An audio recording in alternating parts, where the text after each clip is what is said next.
જય સિયારામ. ધોરણ 12 વિષય ગુજરાતી, પાઠ 12 સૌજન્યશીલ પ્રભાશંકર પટણી. લેખક મુકુંદરાય પારાશર્ય. પ્રસ્તુત પાઠ સૌજન્યશીલ પ્રભાશંકર એમનો પ્રકાર છે ચરિત્રાત્મક નિબંધ. ગુજરાતી ભાષામાં ઘણા બધા સાહિત્ય સ્વરૂપોમાં સાહિત્યનું સર્જન થતું હોય છે. એમાંનો નિબંધ એ ગદ્ય સ્વરૂપનો એક પ્રકાર છે અને એ નિબંધમાં પણ ઘણા બધા પેટા પ્રકારો આવેલા જ છે, જેમ કે વર્ણનાત્મક નિબંધ, ચરિત્રાત્મક નિબંધ, એવા અલગ અલગ જે પ્રકારો છે એમાંનો લલિત નિબંધ વગેરે જે પ્રકારો રહેલા છે એમાંથી આ ચરિત્રાત્મક નિબંધ એ અહીં આપવામાં આવેલો છે. ચરિત્રાત્મક નિબંધ કે એમાં કોઈ વ્યક્તિના જીવન ચરિત્રની વાતોનું આલેખન હોય છે, કે એના આખા જીવન વિશેની નહીં પણ એમના જીવનના થોડા ઘણા ભાગ કે એનું ચરિત્ર કેવું છે, કે એનું એકબીજા લોકો સાથે એમનું વર્તન કેવું રહેલું છે, એ વર્તનનું આ નિબંધમાં આલેખન હોય છે. એવા જે નિબંધ હોય એને ચરિત્રાત્મક નિબંધ કે વ્યક્તિના ચરિત્રનું દર્શન કરાવતા હોય એવા નિબંધને ચરિત્રાત્મક નિબંધ કહેવામાં આવે છે. પ્રસ્તુત નિબંધ સૌજન્યશીલ પ્રભાશંકર પટણી. સૌજન્યશીલ પ્રભાશંકર એમાં જે ગાંધીવાદી યુગ પુરુષ જે થઈ ગયા એ પ્રભાશંકર પટણીના જીવન વિશેની એમના ચરિત્ર વિશેનું અહીં આલેખન કરવામાં આવેલું છે, કે જેઓ એક સામાન્ય બ્રાહ્મણ કુટુંબમાં એમનો જન્મ થયો અને જન્મ થયા પછી કે સામાન્ય કુટુંબથી લઈ અને ભાવનગર રાજ્યના દિવાન સુધીનો જે બની ગયા અને પછી ભારતના સ્વાતંત્રતા સંગ્રામમાં ગાંધીજી સાથે પણ જેઓ જોડાયેલા રહેવા, આવા એક યુગ પુરુષના જીવન વિશેની અહીં માહિતી આપવામાં આવેલી છે, કે જેઓ પહેલાં મોરબીના રાજા સાથે એક દિવાન તરીકે કાર્ય કરે છે અને ત્યાર પછી જે ભાવનગરના મહારાજ ભાવસિંહજી એમને મળે છે અને એ એમનાથી આકર્ષિત થાય છે. એટલા માટે પછી ભાવનગર રાજ્યના મહારાજા ભાવસિંહજી છે એ પ્રભાશંકર પટણીને ભાવનગર બોલાવે છે અને ભાવનગર બોલાવી અને ત્યાં એને દિવાન પદ આપે છે, એટલે કે એક મંત્રી પદ. દિવાન એટલે કે મહારાજાની એક અંગત સચિવ, એક મુખ્ય મંત્રી તરીકેનો હોદ્દો જે છે, આવો ઉચ્ચ કક્ષાનો હોદ્દો જે છે એ પ્રભાશંકર પટણીને ભાવસિંહજી આપે છે અને પ્રભાશંકર ઉપર પૂરેપૂરો ભરોસો અને વિશ્વાસ જે છે તેઓ રાખે છે અને પ્રભાશંકર પણ મહારાજાના ભરોસા ઉપર પૂરેપૂરા ખરા ઉતરે છે. પ્રભાશંકર પટણીનું વ્યક્તિત્વ એવું હતું કે સાચું હોય તો ત્યાં એ સાચી સલાહ કે પછી સામેવાળી વ્યક્તિ ભલે ગમે તે હોય, રાજા હોય કે પ્રજા હોય, પણ જે હંમેશા તેઓ સત્યનો સાથ આપતા અને સત્ય માટે થઈ અને ગમે તે કાર્ય કરવા માટે થઈ અને તેઓ તૈયાર થઈ જતા. એ ઉપરાંત ગાંધીજીને પણ જે છે કે તેઓ જરૂર પડીએ સાચી સલાહ આપતા હતા અને પ્રભાશંકર પટણીથી માત્ર ભાવસિંહજી તેમજ ગાંધીજી જ પ્રભાવિત નહોતા થયા. એવો એકવાર કે જે બંદરી કરાર કાયદાનો ભંગ થયો અંગ્રેજ સરકાર દ્વારા, તો પ્રભાશંકર પટણીજી છેક ઇંગ્લેન્ડ સુધી જાય અને ત્યાં જાય અને જે આ કાયદાનો ભંગ થયો, અંગ્રેજોએ જે કરાર થયેલા હતા એ કરારનો ભંગ કર્યો, તો એ કરારમાં ફરી પાછું અંગ્રેજ અધિકારીઓને પણ જે છે કે ઠીક ઇંગ્લેન્ડ જઈ અને મહારાણી વિક્ટોરિયા પાસે થઈ અને આ કાયદામાં સુધારો કરાવડાવે છે. આવું જે પ્રખર વ્યક્તિત્વ, છટાદાર બોલી અને ખરેખર સુંદર ચરિત્ર ધરાવનાર વ્યક્તિ જે પ્રભાશંકર પટણી જે છે એમના જીવન વિશેની વાત આ નિબંધમાં કરવામાં આવી છે. જોઈએ આપણે એના વિશે. પ્રથમ લેખક પરિચય વિશે જોઈએ. લેખક છે મુકુંદરાય પારાશર્ય, જેમનો જન્મ 1914માં અને અવસાન 1985. સૂક્ષ્મ સાહિત્ય સૂચ અને સૌંદર્યલક્ષી કાવ્યધારાના કવિ શ્રી મુકુંદરાય પારાશર્યનો જન્મ મોરબીમાં થયો હતો. પ્રાથમિક શિક્ષણ કોટડા સાંગણીમાં તેમજ માધ્યમિક ને ઉચ્ચતર માધ્યમિક શિક્ષણ અનુક્રમે રાજકોટ તેમજ ભાવનગરમાં લીધું. આર્યન પ્રબોધ ભટ્ટ સાથે સંસ્કૃતિ, ભદ્રા કાવ્ય સંગ્રહો, ફૂલના ફૂલ ફાગણના ગીત સંગ્રહ, દીપમાલા મુક્તક સંગ્રહ, કંઠ છાતકનો અને પ્રાણ બપૈયાનો પદ સંગ્રહોમાં ભાવની સચ્ચાઈ, ગહનતા, સુચારુ અભિવ્યક્તિ, પ્રાસાદિકતા તેમજ મંજુલ કાવ્યબાનીનો પરિચય થાય છે.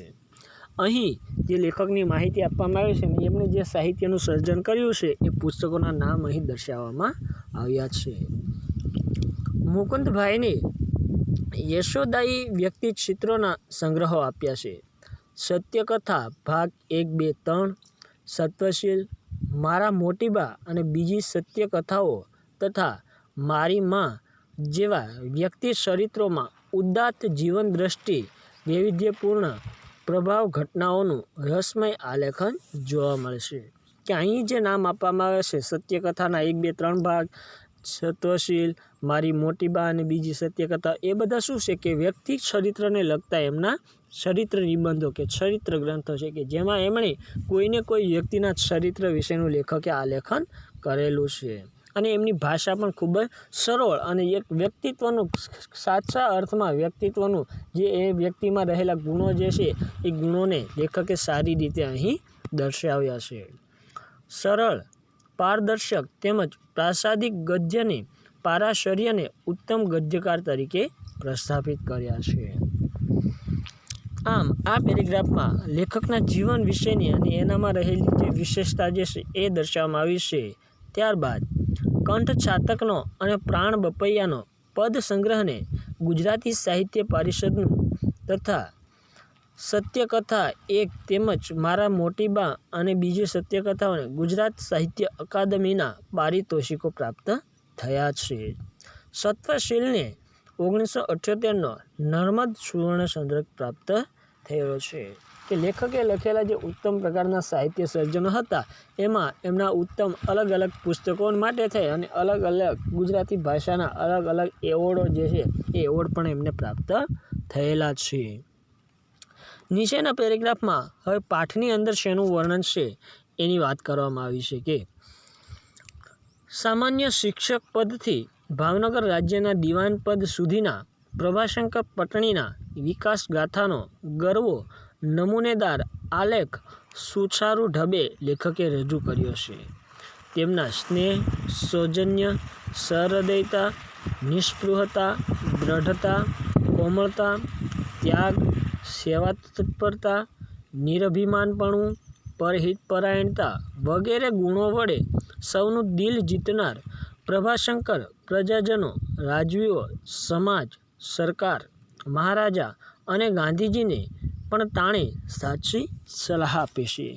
કે અહીં જે કે પ્રભાશંકરની અંદર કેવા કેવા ગુણો રહેલા છે અને કેવા પોતાનામાં રહેલા ગુણોને આધારે ગમે તેવી વ્યક્તિ સામે હોય કે રાજા હોય કે પ્રજા હોય, સરકાર હોય કે જનતા હોય, ગાંધીજી હોય કે મહારાજ કે કોઈ પણ હોય, એ બધાને પ્રભાશંકર ખરે ટાણે કે જ્યારે જરૂર હોય ત્યારે સલાહ આપતા પણ તેઓ અચકાતા ન હતા. તેમજ લોકોની સેવા કરવા તત્પર થઈ જતા, દંડ આપવામાં પણ તત્પર, કે ક્યારેક દ્રઢ પણ બનતા તો ક્યારેક કોમળ પણ બની જતા હતા. ક્યારેક ત્યાગની ભાવના પણ એમાં સારી હતી અને એવી જ રીતે લોકોની સેવા કરવા માટે પણ હંમેશા તેઓ તત્પર રહેતા. અને ક્યારેય જે છે કે પોતે આવા કાર્ય કરે છે એનું પોતાનામાં ક્યારેય એવો અભિમાન પણ આવવા દેતા ન હતા. આવા જે વિશેષ ગુણો જે છે એમાં રહેલા છે. વિરલ રાજપુરુષ હતા. સત્તા, સંપત્તિ, પદ, કીર્તિને ઠોકર મારી સત્ય, સંયમ અને વફાદારીનો આચાર ધર્મ શીખવનાર આ શીલવંત સાધુનું આખું ચરિત્ર વાંચવાની અભિપ્સા આ ચરિત્ર લેખકે જગાડી છે. લેખકની સ્પષ્ટ, પારદર્શક, સહજ, સરળ શૈલી અત્યંત ધ્યાનાકર્ષક બની રહી છે. કે અહીં જે લેખકના ગુણો જે છે લેખકને એટલું છટાદાર રીતે ગદ્યમાં પ્રભાશંકર પટણીના જીવન વિશેની માહિતી આપી છે કે આપણને વાંચવાથી જે છે કે આનંદદાયક નીવડે અને કંઈક જીવનના અલગ અલગ શીખ મળી રહે એવું ઉત્તમ પ્રકારનું ચરિત્રનું આલેખન જે છે એ આલેખન અહીં લેખકે કર્યું છે. જોઈએ આપણે વિસ્તારથી. સૌરાષ્ટ્રમાં મોરબી ગામમાં ગરીબ બ્રાહ્મણ કુટુંબમાં જન્મી મેટ્રિક સુધીનો અભ્યાસ કરી સામાન્ય શિક્ષક પદથી પ્રારંભ કરીને ભાવનગર રાજ્યના દિવાન પદ તથા એડમિનિસ્ટ્રેટરના પદને શોભાવનાર, હિંદના દેશી રાજ્યોના માનવંતા સલાહકાર બનનાર, બ્રિટિશ સલ્તનતનો પર પરમ વિશ્વાસ મેળવી ઇન્ડિયા કાઉન્સિલ તથા લીગ ઓફ નેશન્સમાં સ્થાન ભોગવનાર અને દેશના સ્વાતંત્ર્ય માટે પૂજ્ય ગાંધીજીના અંગત મિત્ર રહી કાર્ય કરનાર સર પ્રભાશંકર દલપતરામ પટણી ઈસવીસન 1862 1938 સુધીનો પોણો 100 વર્ષ કારકિર્દીમાં કાર્યસિદ્ધિનો અસંખ્ય છે. તેમની બુદ્ધિ, પ્રતિભા તથા કાર્યશક્તિ આકર્ષક હતા. શરૂઆતમાં જે છે એ લેખકે પ્રભાશંકરના જીવન વિશેની આપણને આછી એવી માહિતી આપેલી છે કે તેઓ એક બ્રાહ્મણ કુટુંબમાં એમનો જન્મ થયો. એ ઉપરાંત મેટ્રિક સુધીનો અભ્યાસ એમણે પોતાની જન્મભૂમિમાં કર્યો. ત્યારબાદ મેટ્રિક સુધીનો અભ્યાસ કરી તેઓ એક તો પહેલાં તો સામાન્ય શિક્ષક હતા અને ત્યાર પછી ભાવનગર રાજ્યના દિવાન બન્યા. એ ઉપરાંત એડમિનિસ્ટ્રેટ બન્યા.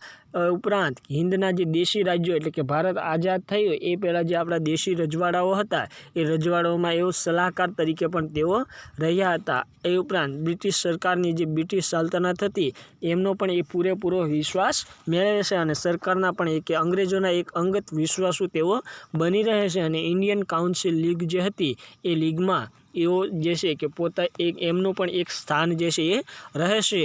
આવા ઉત્તમ પ્રકારના ગુણો ધરાવનાર તેમજ ગાંધીજી સાથે પણ તેઓ કાર્ય કરે છે.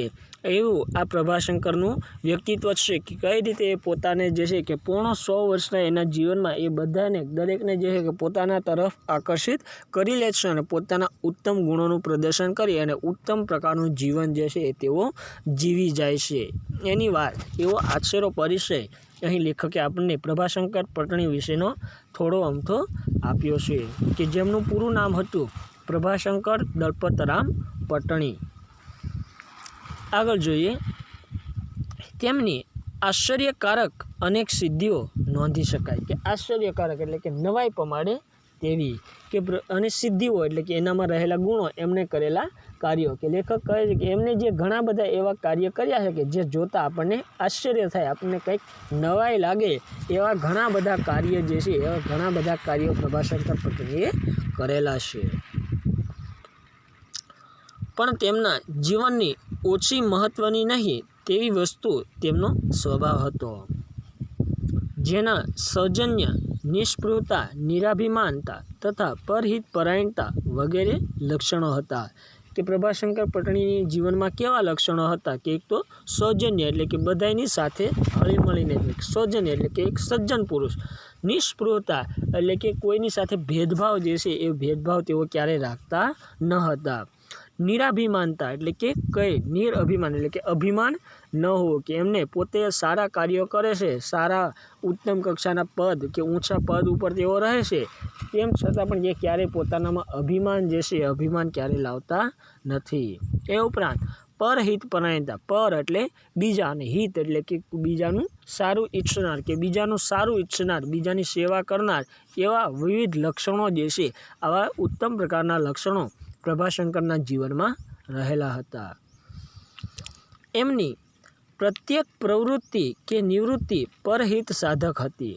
એટલે કે લેખક એવું જણાવે છે કે પ્રભાશંકર પટણીના જીવનનું દરેક કાર્ય હતું એ શું હતું? પરહિત સાધક કે પરહિત એટલે કે હિત એટલે કે બીજાનું સારું ઈચ્છનાર અને પર એટલે બીજા અને સાધક એટલે કે બીજાને યોગ્ય થઈ પડે કે એ પોતાને માટે ક્યારેય સારું બને કે પોતાનું જીવન સારું બને તો પોતે સુખી થાય એવું ક્યારેય ન વિચારતા. એ તો માત્ર બીજાનું સારું થાય કે મારા થકી બીજાને લાભ થાય, બીજાનું કે બીજા લોકોનું સારું થાય એવું જ જે છે હંમેશા ઈચ્છતા હતા. અને એમનો ભાવના પણ એની એવી જ હતી કે હું લોકોને સુખી કરું, કે હું ભલે મારું કે એ પોતાનો સ્વાર્થ એમાં ક્યારેય આવતો ન હતો.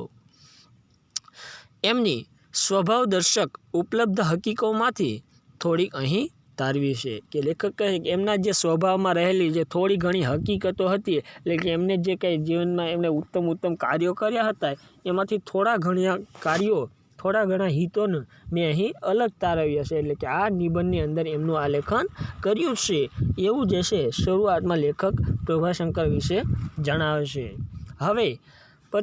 હવેથી જે છે એ લેખકે હવે પ્રભાશંકર જીવનમાં બનેલી અલગ અલગ ઘટનાઓ અને ક્યાં એમના ઉત્તમ પ્રકારના ઉત્તમ મનુષ્યના ગુણો દર્શાવાય છે એવી એમના જીવનની થોડી ઘટનાઓ જે છે એ લેખને અહીં ટાંકેલી છે. ઈસવીસન 1985માં મોરબી રાજ્યના કેળવણી ખાતામાં નિરીક્ષકના પદથી ભાવનગરના મહારાજા હજૂર સેક્રેટરી પદે આવ્યા. કે ઈસવીસન 1895 મોરબીમાં જે કેળવણી સભા ભરાણી, એમાં કેળવણી સભા આખી સભાના નિરીક્ષણ માટે થઈ અને નિરીક્ષકના પદ ઉપર જે છે ભાવનગરના મહારાજા જે છે એ સેક્રેટરી પદે એટલે કે મુખ્ય અધિકારી પદે જે છે એ ભાવનગર રાજ્યના મહારાજા જે છે એ મોરબીમાં આવે છે. તે મહારાજા ભાવસિંહજી સગીર વયના રાજકુમાર કોલેજમાં રાજકોટ ભણતા અને પ્રભાશંકર ત્યારે તેમની નોકરીમાં હતા. કે મહારાજા ભાવસિંહજી છે કે સગીર વયના એટલે કે યુવાન વયના હતા અને જ્યારે તેઓ રાજકોટ કોલેજમાં અભ્યાસ કરતા હતા તો ત્યારે આ પ્રભાશંકર પટણી શું હતા કે ત્યાં નોકરીએ હતા. એટલે કે પ્રભાશંકર પાસે જે છે કે આ મહારાજા ભાવસિંહજી એ તેમને ત્યારથી જ ઓળખતા. એ જેઓ જ્યારે રાજકોટ ભણતા હતા ત્યારે પ્રભાશંકર ત્યાં નોકરી કરતા હતા. ત્યારથી ભાવસિંહજીને પ્રભાશંકર પ્રત્યે આદરમાન હતું કે જ્યારથી તેઓ ભણતા હતા ત્યારથી જ મહારાજા ભાવસિંહજીને પ્રભાશંકર પટણી વિશે આદરમાન હતું કે એમને સન્માન કે એ ત્યારથી જ એમનો પ્રભાવ જે છે મહારાજા ઉપર પડ્યો હતો. એટલે મહારાજા તખ્તસિંહજી દેવ થયા ત્યારે ભાવસિંહજીએ તાર કરીને પટણીને મોરબીથી તેડ્યા હતા. કે પ્રભાશંકર પટણીના વ્યક્તિત્વથી આકર્ષિત થયેલા ભાવસિંહજી જે છે કે જ્યારે ભાવસિંહજીના પિતા તખ્તસિંહજી જ્યારે દેવ થઈ જાય છે એટલે કે સ્વર્ગવાસ પામે, મૃત્યુ પામે છે અને પછી ભાવસિંહજી જ્યારે ભાવનગર રાજ્યના રાજા બને છે તો ત્યારે એ તાર કરી એટલે કે ટપાલ લખી અને મોરબીથી પ્રભાશંકર પટણીને જે છે તેઓ ભાવનગર તેડાવે છે. પ્રભાશંકરે લખ્યું, હું મોરબી બાવાનો નોકર છું. મને તેઓ સારી રીતે રાખે છે એટલે નિષ્કારણ તેમની નોકરી મારાથી છોડાય નહીં. કે પ્રભાશંકર પટણી જેવો જ ભાવસિંહજીની ટપાલ આવે છે અને તેઓ તેમને ભાવનગર આવી અને નોકરી કરવાનું કહે છે તો પ્રભાશંકર પટણી સામો વળતો જવાબ આપતા કહે કે હું તો મોરબી બાવાનો નોકર છું. એટલે કે હું અત્યારે મોરબીના મહારાજ જે છે એ મોરબી રાજાનો હું એક નોકર એટલે કે હું અહીંયા નોકરી કરું છું અને મને તેઓ જે કાંઈ પગાર આપે છે એ મારા માટે કેવો છે, સંતોષકારક છે. માટે કે મારે નોકરી છોડવું મને કેવું લાગે છે, નિષ્કારણ એટલે કે કોઈ કારણ વિના કે મને અહીંયા જે કાંઈ મળે છે મારે જે જોઈએ એ બધું મને અહીંયા મળી રહે છે. માટે કે કારણ વગર મારે નોકરી છોડવું એ મને યોગ્ય લાગતું નથી. કે કોઈ એવું કારણ નથી કે જેના થકી હું અહીંયા મોરબીથી નોકરી છોડી શકું. એટલા માટે કે મારાથી ત્યાં ભાવનગર મોરબી મૂકી અને હું ભાવનગર આવી શકું નહીં. આ પરથી ભાવસિંહજીએ મોરબીના વાઘજી ઠાકોરને લખી મંજૂરી મેળવી પ્રભાશંકરને બોલાવ્યા. કે આમ પ્રભાશંકર પટણીએ જ્યારે આ રીતે ડાયરેક્ટ આવવાની ના પાડી દીધી તો પછી મહારાજા ભાવસિંહજી શું કરે કે મોરબીના જે મહારાજા વાઘજી ઠાકોર હતા એમને પછી પત્ર લખે છે અને મંજૂરી મેળવી અને પ્રભાશંકર પટણીને જે છે તેઓ ભાવનગર તેડાવી લેશે. મહારાજા જાહેરમાં પણ શ્રી પ્રભાશંકર માટે આદરમાન બતાવતા. તેથી મુશ્કેલીમાં તેમજ અન્યથા આજકાલમાં મહારાજ તેમને દિવાન પદ આપશે એવી લોકવાયકા ચાલેલી. લોકવાયકા એટલે કે લોકોમાં બોલાતી ભાષા. કે લોકોમાં હવે એવી માન્યતા કે શું થાય છે કે જ્યારે પ્રભાશંકર પટણી ભાવનગર આવે છે તો ત્યારે મહારાજા ભાવસિંહજી છે કે તેઓ મહારાજ હતા તેમ છતાં પણ તેઓ પ્રભાશંકર પટણીને આદર માન સન્માન આપતા હતા. કે પોતાના વડીલ છે એવું, નહીંતર મહારાજ જે છે કોઈને નમન ન કરે તેમ છતાં અહીંયા જે છે પ્રભાશંકર પટણીને નમન કરતા અને એને આદર માન સન્માનથી બોલાવતા. એટલા માટે હવે લોકોમાં કે ભાવનગર રાજ્યના અલગ અલગ લોકોમાં એવી માન્યતા ફેલાઈ ગઈ કે ક્યારેક કોઈક મશ્કરીમાં કહેતું તો ક્યારેક કોઈક અંદરો અંદર એવી વાતો કરતા કે આમ પ્રભાશંકર પટણીને જે છે થોડાક જ દિવસોમાં એ દિવાન બની જશે એવું જે છે લોકોની માન્યતા હવે વધી જાય છે. તદ્દન નવી નોકરીમાં આવી સત્તાપદ વધતા પ્રભાશંકરનું ખૂન કરાવવાના પ્રયત્ન થયેલા. કે શું થાય કે જ્યારે આમ કે પ્રભાશંકર પટણી જે બહારથી આવીને એક ઊંચા પદ ઉપર આવી જાય છે તો એનાથી શું થાય કે ઘણા બધા લોકોને એના પ્રત્યે ઈર્ષા થાય છે. કે ભાવનગર રાજ્યમાં રહેલા જે જૂના લોકો હતા એમાંથી ઘણા બધા લોકોને એવું ઈર્ષા થાય છે અને એ એવું માને છે કે અમે અહીં વર્ષોથી સહી તેમ છતાં પણ અમને આવા ઊંચા પદ આપવામાં ન આવ્યા. અને જ્યારે આ વ્યક્તિ કે નવો વ્યક્તિ આવ્યો અને એને આવું ઊંચું પદ આપવામાં આવ્યું છે એના થકી ઘણા બધા લોકો એમને મારવાનો પ્રયત્ન કરે છે.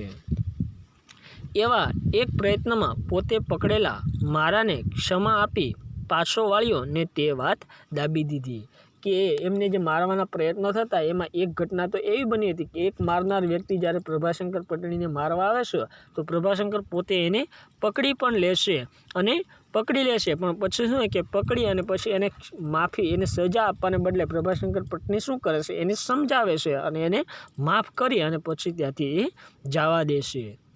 તે પછી એ બધા પ્રયત્ન બંધ થયા. પણ એ બનાવ પછી પ્રભાશંકરે એક મુક્તક વડે પ્રભુ પ્રાર્થના કરી કે જ્યારથી પ્રભાશંકરે આમ એક મારનાર વ્યક્તિને રંગે હાથ પકડ્યો તેમ છતાં પણ પોતાનામાં રહેલી જે સહજતા, જે સારી ભાવના હતી એના થકી પ્રભાશંકર પટણી એને મુક્ત કરી દેશે. અને પછી જે છે એને મુક્ત કરી દે એનો આવો સારો સ્વભાવ જોઈ અને પછી જે છે લોકો એને મારવાના પ્રયત્નો કરતા હતા એ હવે એને મારવાના પ્રયત્નો બંધ થઈ જાય છે. પણ આ જે એમના જીવનમાં આ જે ઘટના બની એનાથી પ્રભાશંકર પટણી જે છે એક મુક્તકની રચના, એક કાવ્ય પંક્તિ લખે છે અને એમાં પ્રભુને પ્રાર્થના કરતા તેઓ ઈશ્વરને પ્રાર્થના કરે છે અને કહે છે કે મારી આખી અવની પરની જિંદગીની વિશે મેં રાખી હોય મુજ રીપુ પરે દ્રષ્ટિ જે રીતની મેં તેવીએ જો મુજ પર તું રાખજે શ્રી મુરારી તોય તારો અનઋણી થઈને પાડ માનીશ ભારી.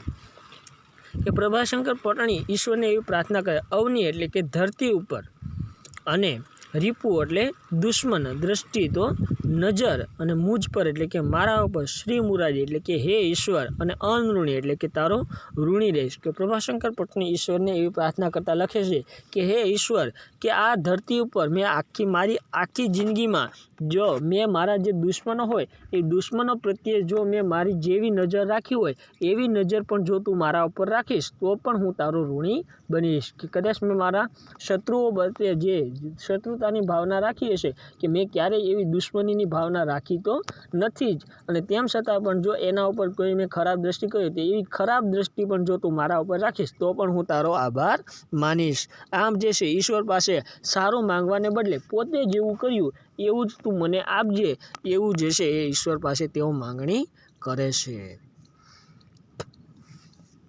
અહીંયા સુધી રાખીએ, બાકીનું આવતા લેક્ચરમાં.